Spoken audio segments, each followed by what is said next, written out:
Today we'll do a very important topic, simple microscope from the ray optics. तो बच्चों ray optics का ये जो टॉपिक है सिंपल माइक्रोस्कोप मच इम्पॉर्टेंट। सबसे पहले तो आपको ये पता होना चाहिए कि what is simple microscope. Simple microscope is an instrument जो आपको स्मॉल ऑब्जेक्ट को हमने मैग्नीफाइड करके दिखाना है। तो बेसिक इसका फंक्शन स्मॉल ऑब्जेक्ट को मैग्नीफाई करना है। उसके लिए हम क्या करेंगे, सिंपल माइक्रोस्कोप। तो बच्चों इसको करने से पहले ना आपको कुछ कन्वेक्स लेंस की प्रॉपर्टीज के बारे में पता होना चाहिए। फॉर एग्जांपल कि अगर किसी कन्वेक्स लेंस ने अगर मैग्नीफाइड इमेज हमें चाहिए फ्रॉम द कन्वेक्स लेंस, तो वो जो इमेज बनेगी दैट विल बी वर्चुअल। तो वर्चुअल इमेज कब बनेगी फ्रॉम द कन्वेक्स लेंस? अगर आपका ऑब्जेक्ट इस लेंस के अज्यूम करके चलो, this is the centre and assume करो here is the focal length of this length, focal length of this lens. तो बच्चों अब मैंने यहाँ पे जो ऑब्जेक्ट यहाँ पे प्लेस किया है, लेट अस सपोज इसको मैंने अज्यूम कर लिया ऑब्जेक्ट ए बी। तो A B is the height of the object. तो बच्चों ये जो ऑब्जेक्ट मैंने प्लेस किया है ना, ये प्लेस किया है between the focus and centre. तो इसका जो बेसिक प्रिंसिपल ये आपको पता होना चाहिए कि अगर आपको इमेज चाहिए मैग्नीफाइड, आपने ऑब्जेक्ट कहाँ पे प्लेस करना है, between the focus and the centre. तो बच्चों सबसे पहले यहाँ पे चेक करो, थोड़ा सा मैंने यहाँ पे दो रेज ड्रॉ की हैं। सबसे पहले जो रे प्रिंसिपल एक्सिस के कॉमन जा रही है ना, फ्रॉम ए, फ्रॉम ए, ये रे इस पॉइंट पे रिफ्लेक्ट करके कन्वर्ज करके इस पॉइंट पे क्या कर रही है, मीट कर रही है। तो यहाँ पे हो जाएगी आपकी फोकस में से क्रॉस करके जाएगी। एंड जो दूसरी रे यहाँ पे मैंने फ्रॉम द ए पॉइंट जो मैंने मार्क कर रखी है, उसको मैंने किस में से पास करवाया, फ्रॉम द सेंटर। तो बच्चों ये प्रॉपर्टी ऑफ द सेंटर है कि सेंटर में से जो भी रे क्रॉस करके जाएगी वो कहीं भी डेविएट नहीं होएगी। सो ये वाली रे डायरेक्ट फ्रॉम द सेंटर ऐसे के ऐसे करेगी क्रॉस। तो बच्चों अब आपको ना इन दोनों रेस में से आपको बड़ी क्लैरिटी के साथ नजर आ रहा है कि ये दोनों रेस एक दूसरे को क्या कर रही हैं, डाइवर्ज, कहीं पे मीट नहीं कर रही। तो अगर हमने इन दोनों रेस को मीट करवाना है, तो इन दोनों रेस को हमें बैकवर्ड डायरेक्शन में क्या करवाना पड़ेगा, बेंड करवाना पड़ेगा। बच्चों लेट अस सपोज ये मैंने सेकंड को मान लो सेकंड, इसको ले लो फर्स्ट। सेकंड रे को मैंने पीछे की तरफ क्या करवाया, बेंड करवाया। सेम फॉर रे नंबर वन।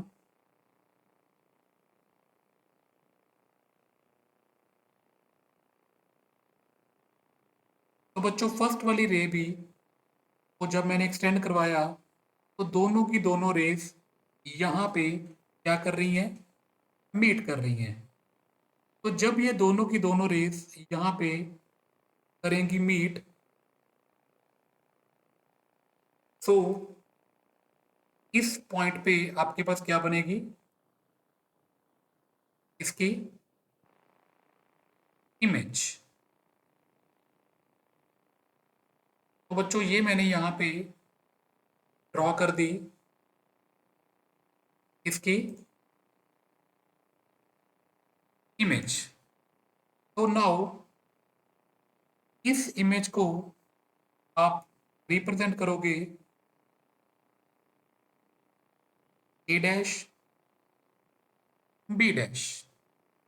तो बच्चों अल्टीमेटली ये आपको बिल्कुल क्लैरिटी के साथ नजर आ रही होगी कि ये जो ए बी था वो था हमारे पास object, A dash B dash हमारे पास क्या आई, इसकी इमेज।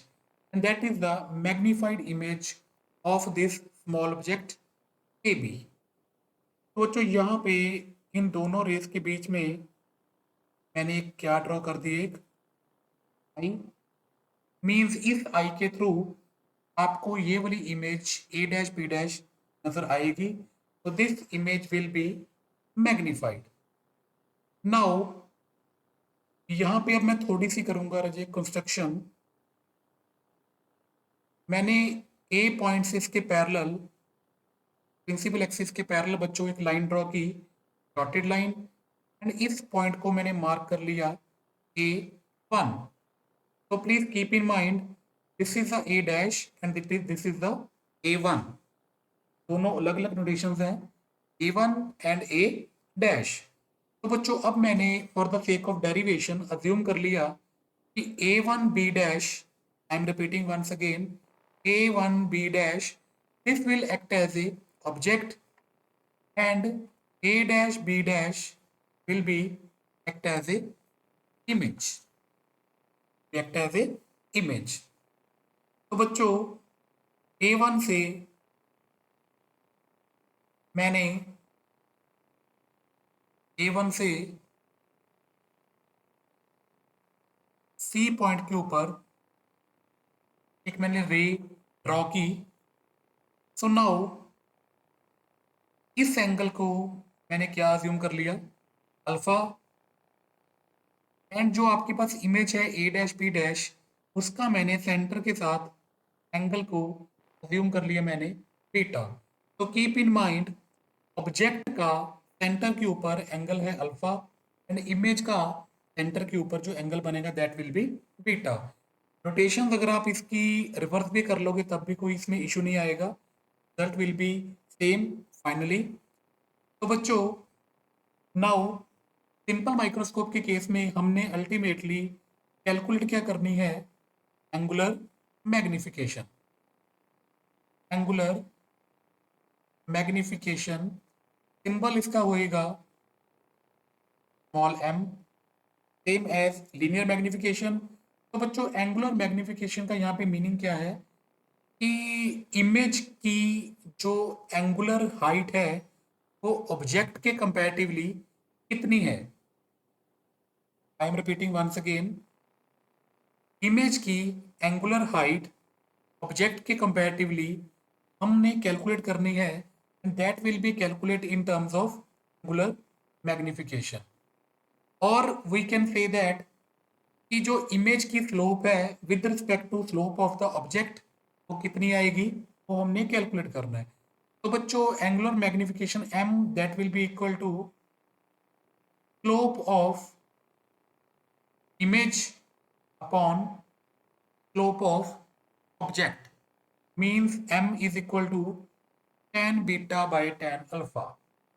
तो बच्चों अब हमने अल्टीमेटली हमारा जो प्राइम फोकस है वो tan beta and tan alpha के ऊपर फोकस रहेगा। तो आओ tan alpha and tan beta की वैल्यू पुट करेंगे। सो फॉर tan बीटा के लिए हम ट्रायंगल लेके चलेंगे। In triangle A dash B dash C, triangle A dash B dash C. तो बच्चों इस ट्रायंगल के अकॉर्डिंग जो आपके पास tan बीटा आएगा, beta is equal to perpendicular upon base, that will be equal to A dash B dash upon B dash C. Similarly for tan alpha we will take triangle A1 B dash C। तो tan alpha will be equal to A1 B dash upon B dash C। तो बच्चों अब मैं A1 B dash को replace करूंगा with AB, because इसकी जो height है एंड AB की जो हाइट थी आपके पास दैट विल बी इक्वल। तो A1 B डैश की जगह पे आपने रिप्लेस कर दिया AB upon B dash C। तो अब बच्चों हमारे पास tan बीटा भी अवेलेबल है, tan अल्फा भी अवेलेबल है। इन दोनों टर्म्स की वैल्यू को पुट इन इक्वेशन 1। इन दोनों की वैल्यू को जब हम इक्वेशन 1 में पुट करेंगे तो we can see m is equal to A dash B dash upon AB. B dash C will be cancel with each other. तो बच्चों what is A dash B dash? A dash B dash will be height of the image. AB is the height of the object. So we can write it as H2 by H1. H2 by H1. Size of the image represented by H2 and size of the object we will represent as H1. And we also know that H2 by H1 is equal to P by Q. P by Q. तो बच्चों हमारे पास ये जो m की value आई that will be equal to P by Q. Now from the length formula we know that 1 by F is equal to 1 by V minus 1 by U. On the both hand sides अगर आप V से multiply करोगे तो we will get V by F is equal to 1 minus V by U. तो बच्चों V by U की जगह पे आप किसको रिप्लेस करोगे? M. तो यहां से अगर मैं M की वैल्यू कैलकुलेट करूं तो M will be equal to 1 minus V by is equal to 1 minus V by F.